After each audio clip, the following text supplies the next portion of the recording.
I took a break from reading to read this smut book, which I wasn't gonna read out loud. Don't ask me questions. I'm frightened of questions, but grateful this has come to a stop. Marvin. Back to it, page 322. His fingers flipped faster and faster, and suddenly the pages were blank. He turned back, not wanting to, but unable to help himself.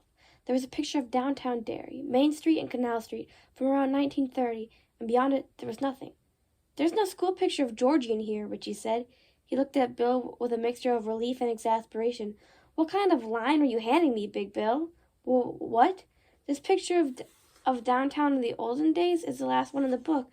All the rest of the pages are blank." Bill got off the bed and joined Richie. He looked at the picture of downtown Derry as it had been almost 30 years ago. Old-fashioned cars and trucks, old-fashioned streetlights with clusters of globes like big white grapes, pedestrians by the canal caught in the mid-stride of the click of the shutter. He turned the page, just as Richie had said, there was nothing. Which is funny that it's like old-fashioned. Like, this didn't happen in the 50s, which would have been old-fashioned for people reading it in the 80s, which is super old-fashioned for people reading it in 2020. But that's neither here nor there. Wait, there was nothing. No, wait, not quite nothing. There was one studio corner, with the sort of item you use to mount photographs. "It was here," he said, then tapped the studio corner. "Well, look." "Jeepers! What do you think happened to it?" "I didn't know." Bill had taken the album from Richie and was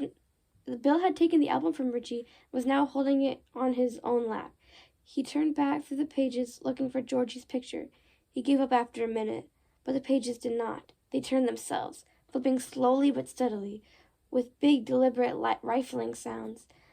Bill and Richie looked at each other, wide-eyed, then back down. It arrived at the last picture again, and the pages stopped turning. Here was downtown Derry in sepia tones, the city as it had been long before either Bill or Richie had been born. "Say," Richie said suddenly, and took the album back from Bill. There was no fear in his voice now, and his face was suddenly full of wonder. "Holy shit! What is it? Us! That's what it is! Holy Jeezly Crow! Look!" Bill took one side of the book, bent over it, sharing it. They looked like the boys at choir practice. Bill took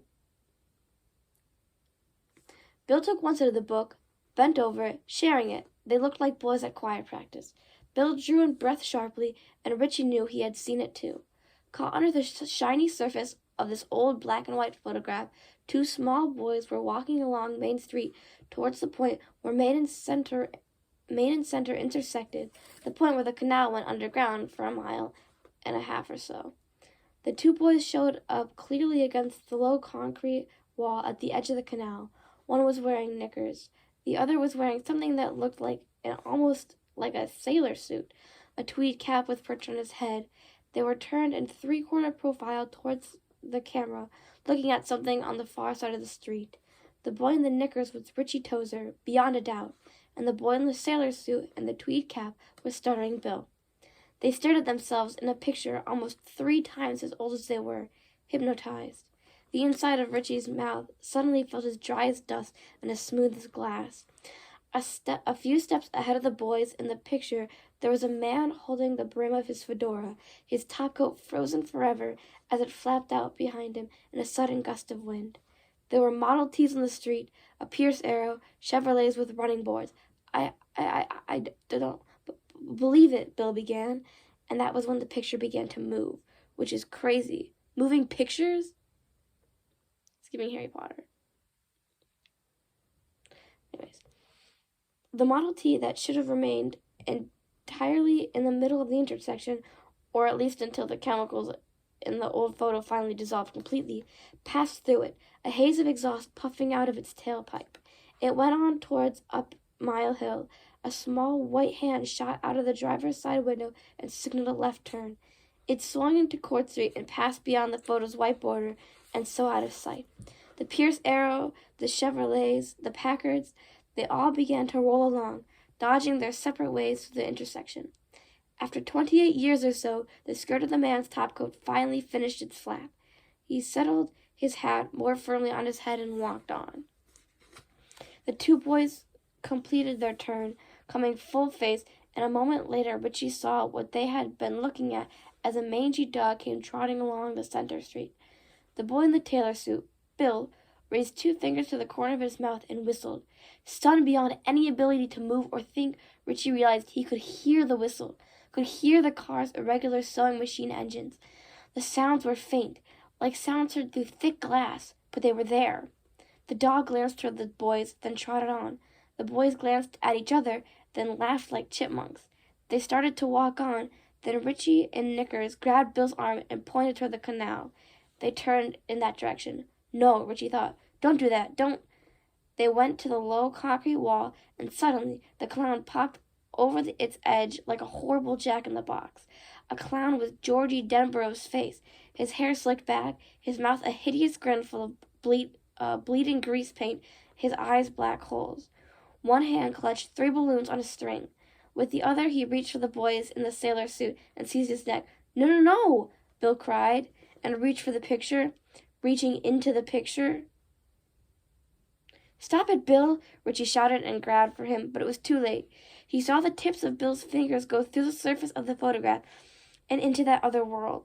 He saw the fingertips go from the warm pink of living flesh to the mummified cream color that passed for white in old photos.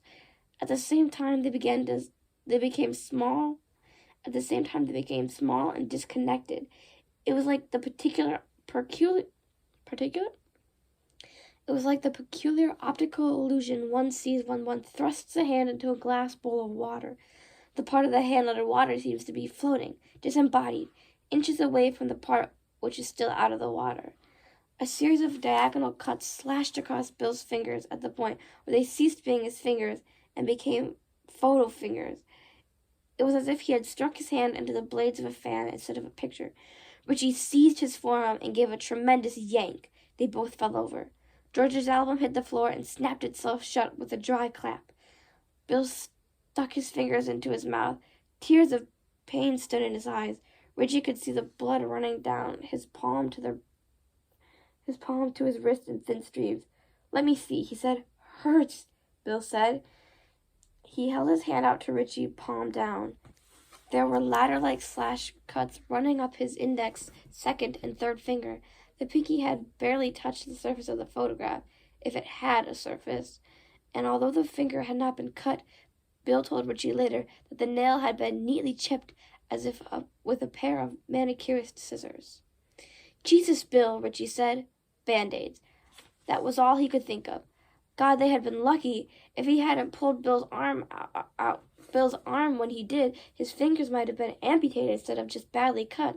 We gotta fix those up. Your mother can... never mind my mother, Bill said. He grabbed the photo album again, spilling drops of blood on the floor. Don't open that again, Richie cried, grabbing frantically at Bill's shoulders. Jesus Christ, Billy, you almost lost your fingers. Bill shook him off. He flipped through the pages, and there was a grim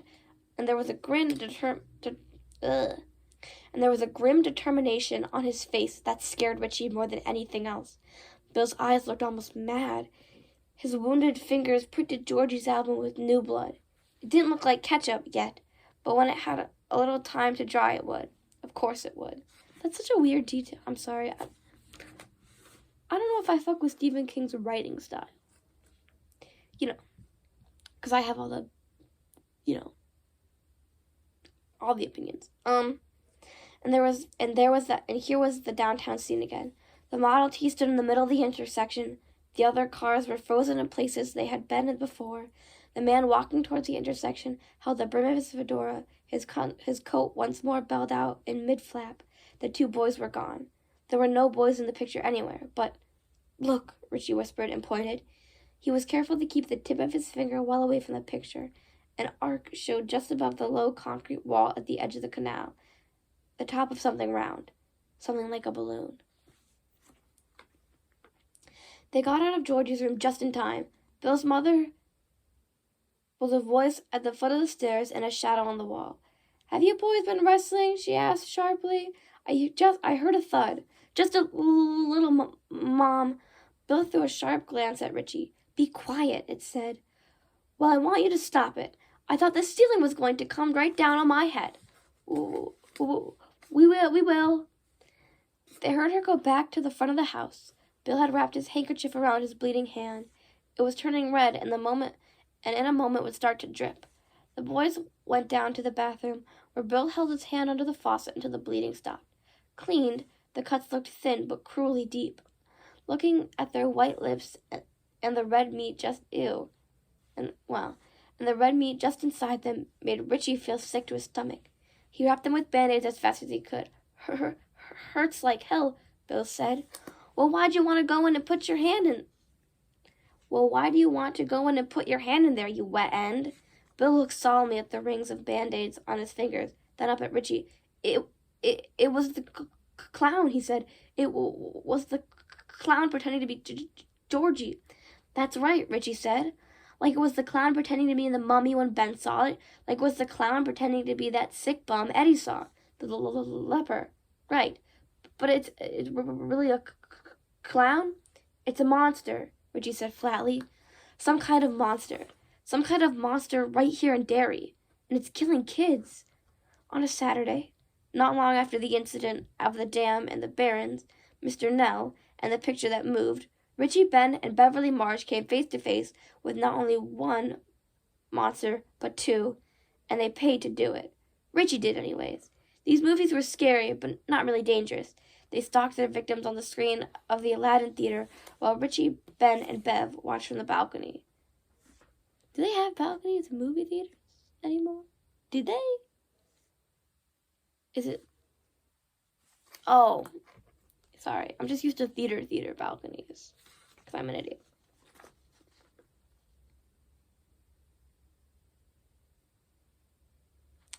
I guess only Richie paid. One of the monsters was a werewolf played by Michael Landon, and he was cool because even when he was a werewolf, he still had a sort of a duck's ass haircut. The other was a smashed up hot trotter played by Gary Conway. I think I know him. He was brought back to life by a descendant of Victor Frankenstein, who fed all the parts he didn't need to a bunch of alligators he kept in the basement. Also on the program, a movie tone newsreel that showed the latest Paris fashions and the last Vanguard rocket explosion at Cape Canaveral, 2 Warner Brothers cartoons, 1 Popeye cartoon, and a Chilly Willy cartoon. For some reason, the hat Chilly Willy wore always cracked Richie up.